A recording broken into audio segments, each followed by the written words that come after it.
Yo les gars. Alors, petite vidéo spéciale aujourd'hui. On va s'ouvrir un petit calendrier de l'avant tranquillement. Entre couilles, t'as eu. Il y a 24 cartes dedans. Je pensais qu'il y en avait 31 au début, j'ai compté 24. Ils se sont dit, bon, allez, on va faire jusqu'à Noël, pas plus. Hein. Économie avant tout, les gars, tu connais. Hein. Donc, on a deux parties. Le petit Kuribo ailé, là, que tout le monde connaît. Et puis, celui-là, normalement, c'est nouveau. C'est vraiment que je veux garder ça scellé. Je voulais garder scellé, mais au final, j'ai envie d'y ouvrir. Donc, je vais ouvrir ça tout de suite. Je vais faire d'un côté et de l'autre, je garderai. Est-ce que je fais Je vais essayer de faire dans l'ordre. Je vais essayer de faire dans l'ordre. Parce que le problème, c'est que c'est tout mélangé. Ça va être un bordel. Tac. Hop. Je jeterai les papiers après. Pas de taille. Alors, j'espère que vous avez passé de bonnes fêtes. Ouais, c'est ce soir. Bon, la vidéo sortira sûrement après. Donc, à mon avis, j'aurais passé de bonnes fêtes, effectivement. Alors, on va s'ouvrir ça tout de suite. Comment ça se présente? Ah, bah ça se présente comme ça. Des petites cartes. La première, c'est Kuribo, le classique. On le connaît, celui-là. Ah, numéro 2. Alors. Ah, multiplicateur. Attends, c'est quoi l'édition, du coup? Ah, c'est... Ouais, ça doit être ça, hein, calendrier de l'avant. Ça doit être le calendrier d'avant. Multiplicateur. En plus, j'ai un deck Kuribo. Ah, c'est bien marrant, Kuribo à jouer. Tu fais des épées Borel. Oh! Ah, ça, c'est stylé. Ah, j'utiliserai sûrement en duel, ça.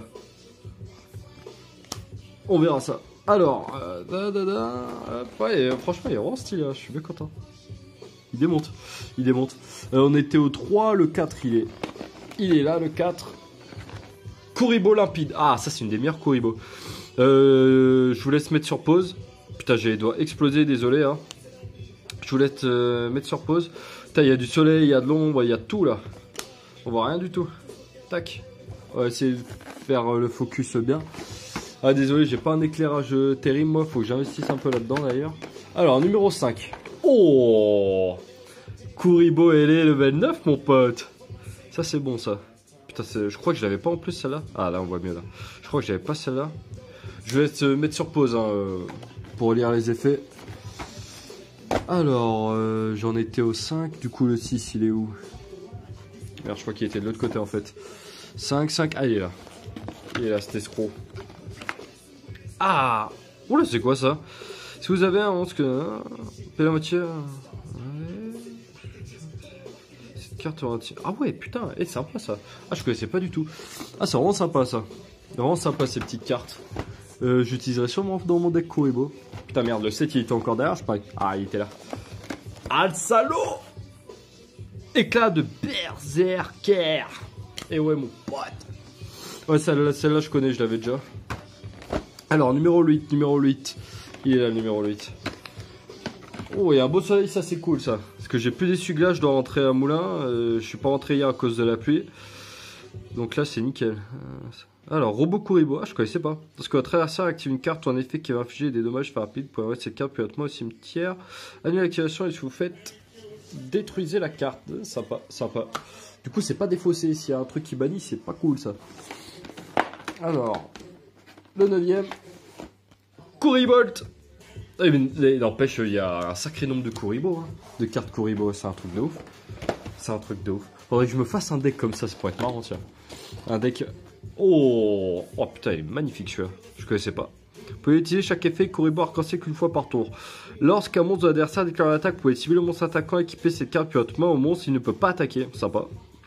Lorsqu'un monstre de l'adversaire déclare l'attaque directe, tant que cette carte est dans un cimetière, vous pouvez invoquer spécialement cette carte, mais bannissez-la lorsqu'elle quitte le terrain. Putain, ça démonte. Et franchement, elle est vraiment bien cette carte. Ça, c'est mon Kuribo préféré pour le moment. Elle est vraiment sympa. Alors, numéro 11, l'alien Kuribo. Hein, bah, la classique, on la présente pas. Hein. On la présente pas celle-là. Numéro 12. Il est là. Tac. Alors, Sphère Kuribo. Ah, dommage, c'est pas une version speed duel. La carte, elle cote 40 balles en speed duel, là. Il me la faut en plus. Ouais, sympa la petite Sphère Kuribo. Bon, celle-là, c'est le genre de carte. Bon, en plus, c'est quoi? C'est défaussé ou c'est envoyé au cimetière? Ah, c'est envoyé au cimetière, c'est pas défaussé. Parce que défaussé, tu peux faire, par exemple, si t'as un macrocosmo, Mais si t'as pas de macro Cosmo, bah... pas l'envoyer au cimetière parce que ça bannit à la place. Côté baisé. Alors, numéro 13. Renom Kuribo. Cette carte sacrifiée pioche une carte. Ça peut être pas mal pour le rituel. Si un monstre va être détruit au combat, vous pouvez bannir cette carte à la place. Ça, dans un deck renoncé, ça peut être intéressant. Parce que invoquer rituellement, c'est sacrifier des cartes. Donc ça marche aussi l'effet de pioche. Kuriborn. À la fin d'un Battlefall, vous pouvez défausser cette carte, puis cibler un monstre dans votre cimetière qui a été détruit au combat en ce tour, invoquez-le spécialement. Lorsque le monstre de l'adversaire déclare une attaque, vous pouvez bannir cette carte puis votre cimetière. Ciblez un nombre de votre choix de monstre Kuribo dans votre cimetière, invoquez-les spécialement. Et ça démonte cette carte. Et je vais me faire un petit deck Kuribo là, ça va être bien marrant, tiens. Alors, j'en étais à 14, il en reste 10 du coup. Le 15e, il est là-bas. Transforming. Ah oui, bah classique, hein. Pour passer de... non, multiplicateur, ensuite tu fais transforming dessus. Très très fort. Bon, c'est pas ouf, hein, faut avoir 3 cartes quand même pour faire le combo, donc c'est assez compliqué, mais ça se fait quand même. Attends, il est où? 15, 16, il est où le 16? Ah, il est là. Alors, 16e. Curryphoton. Ouais, putain, elles sont sales les cartes, ça me met. Curryphoton. Je vous laisse lire. Après, cette carte peut être main et payer 2000. Ce tour ne recevra aucun dommage. Ouais, enfin, le cost il coûte un peu cher quand même. Hein. Tu payes 2000 pour recevoir aucun dommage. Ah, voilà quoi. Alors, numéro 17. Currybon. Ouais. Durant le calcul dommage, cette carte est attaquée par un monstre de votre adversaire. Pour activer cette effet, vous ne recevez aucun dommage de combat. De ce combat, pardon. Votre adversaire gagne des AP égaux à l'attaque du monstre attaquant. Là aussi, vous pouvez renvoyer cette carte à votre main. Ouais, sympa. Sympa, ces petites cartes. En vrai, tous les Kuribo, ils se complètent bien, hein. Franchement. Tu dis, putain, comment ils font pour trouver autant d'effets? Bah, regarde, ils y arrivent, hein. Ils y arrivent. Oh putain, une magie ultra. Oh, c'est vrai que dans ce deck, ça peut pas être dégueulasse, en vrai, hein. C'est vrai que j'avais pas pensé ça. Envoyez un monstre depuis votre main au cimetière, qui est spécialement un monstre de niveau 1 depuis votre main ou deck. Ouais. 1 pour 1, la carte limitée à 1 d'ailleurs. Alors, numéro 19. Curry Bandit. Pour moi, c'est la meilleure des Kuribo, celle-là. Quand elle est invoquée normalement, elle a une phase, ça sacrifie et tu dévoiles les 5 cartes du dessus de ton deck et tu ajoutes une magie piège. Ouais, celle-là j'aime bien. Attends, c'est invoqué normalement ou spécialement? Ah, c'est invoqué normalement, dommage. Il y aurait eu des petits combos sympas autour de ça sinon. Numéro 20. Flûte d'invocation Kuribo. Prenez un Kuribo ailé depuis votre deck et soit ajoutez-le à votre main sans l'invoquer spécialement. Putain, mais ouais, c'est ça qui pourrait faire tourner mon deck Kuribo. Mais oui, ça y est, j'ai la solution. Alors, numéro 21. Numéro 21. Oh, le petit Kuribo ailé. Il fait plaisir, celui-là. Là, si cette carte sur le terrain est détruite, envoie au cimetière, le reste de son, vous ne recevez aucun dommage. J'ai l'impression que c'est un autre artwork par contre. Celui du calendrier de l'avant. Hein. Ouais, c'est bien celui-là. Stylé. C'est stylé, c'est stylé. Alors, numéro 22. Il est où? Il est là. Plus que 2. Plus que 2. Plus que 2. Aïe, aïe, aïe, aïe, aïe. Aïe, aïe, aïe. Ouh, elle est transcendante. Ça, c'est sacrément bien, ça. C'est-à-dire qu'il y a un petit Kuribo level 10 qui arrive tout de suite, je pense. Parce que derrière, c'est... Ah, qu'est-ce que je disais, mon pote? Ça, je l'ai en première édition, ça. Je l'ai depuis que je suis gamin, cette carte, elle est incroyable. Alors, ni invocat normalement, ni poème normalement. Uniquement invocat spécialement avec elle transcendante. Durant la battle phase de votre adversaire effet rapide, vous pouvez sacrifier cette carte face recto, détruire autant de monstres en position d'attaque contre pour votre adversaire que possible. Et si vous faites infliger des dommages à votre adversaire égaux à la somme des attaques d'origine de ces monstres détruits. C'est un force de miroir mélangé avec cylindre magique. C'est franchement cette carte, je l'ai en première édition celle-là. Quand elle était sortie à l'époque, quand j'étais gamin, je l'avais paqué.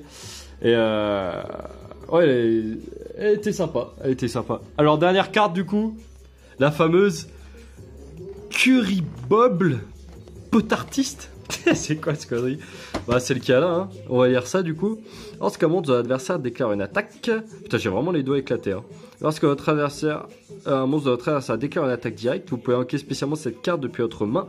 Et si vous faites transférer la cible de l'attaque sur cette carte et passer au calcul des dommages. Si vous allez recevoir des dommages de ce combat, vous gagnez autant de LP à la place. C'est vraiment sympa cette carte. Tu la mets en mode défense. Ouais, non, en mode attaque, ça vaut plus ce coup. Ça fait un petit cylindre magique. Puis ça se fait en damage step. Ah non, c'est quand il déclare une attaque. Ouais, et ben c'est bien sympa, on va faire un petit récap. Attendez, je remets dans l'ordre d'ouverture, vite fait. Tac. Putain, ça en fait quand même un sacré paquet des Kuribo là. Et le jeton Kuribo, il pète sa mère. Franchement, je suis refait du petit jeton là. Alors, Kuribo, multiplicateur, jeton Kuribo. Putain, la qualité là, je sais pas ce qu'elle a, mais elle veut pas se mettre bien le focus là. Allez, voilà. Jeton Kuribo, Kuribo à la pile, Kuribo level 9, Sabatier, la pierre philosophale, éclat du berserker, robot Kuribo, Kurivolt, Kuribo arc-en-ciel, lien Kuribo, sphère Kuribo, renom Kuribo, Kuriborn, transformine, la meilleure carte de Kuribo, Kuribo photon, Kuribon, ils ont fait un jeu de mots tout pété ou quoi? Kuribon. N'importe quoi. 1 pour 1, Kuribandi, flûte d'invocation, Kuribo, Kuribo LA, L transcendante, Kuribo LA level 10 et Kuribob, pot artiste. Voilà, bah c'était bien sympa d'ouvrir cette petite boîte là. Le jeton, je pense que je vais le mettre quelque part et ça va être sympa ça. Peut-être, j'aime bien mettre des jetons sur mon side deck, c'est toujours pratique donc à voir. À voir. Je vais quand même ouvrir ça vite fait. On va voir s'il y a quelque chose d'autre dedans. Non, ouais, ça se présente comme ça. Tac, hop. Ok, et ben merci d'avoir regardé les gars, j'espère que vous avez passé un joyeux Noël, vous avez bien profité de la famille, c'est l'essentiel. Puis je vous dis à une prochaine, portez-vous bien, salut l'équipe. Oh putain, je massacre mes feuilles, mes cartes, salut tout le monde.